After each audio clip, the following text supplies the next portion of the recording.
وہ آدمی جس کا دل مسجد کے ساتھ وابستہ ہوتا ہے، اللہ کے گھر کی تعمیر، اللہ کے گھر کی تزئین، اللہ کے گھر کی صفائی ستھرائی، اللہ کے گھر کی آباد کاری، اللہ کے گھر کی حاضری، یہ اس کی زندگی کا مشغلہ ہے۔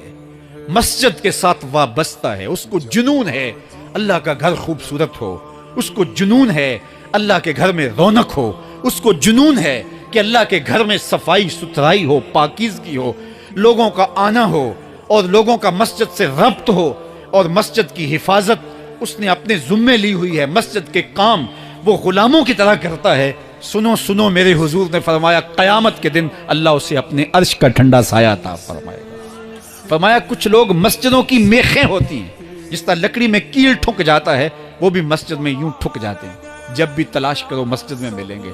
فرمایا جب وہ بیمار پڑ جاتے ہیں اللہ کے فرشتے ان کے گھر میں حال پوچھنے جاتے ہیں۔ یارو، جوانی کے ایام میں مسجدوں کے ساتھ اپنے آپ کو وابستہ کرو، مسجدوں کی صفائی بھی اپنے معمولات میں شامل کرو۔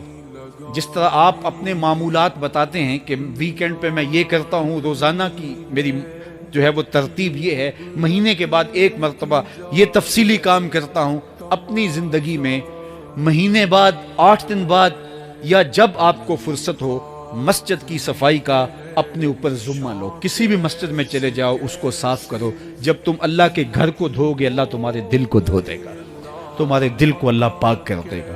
تو یہ مسجدیں کعبۃ اللہ کی بیٹیاں ہیں۔ اللہ تعالیٰ نے مسجدوں کے ذریعے زینت دی ہے زمین کو، جس طرح آسمان ستاروں سے سجا ہوا ہے، زمینیں مسجدوں سے سجی ہوئی۔ اس لیے اللہ کے گھر کے ساتھ جو شخص ربط رکھتا ہے، میرے اور آپ کے آقا و مولا نے فرمایا قیامت کے دن اس کو اللہ اپنے عرش کا ٹھنڈا سایہ عطا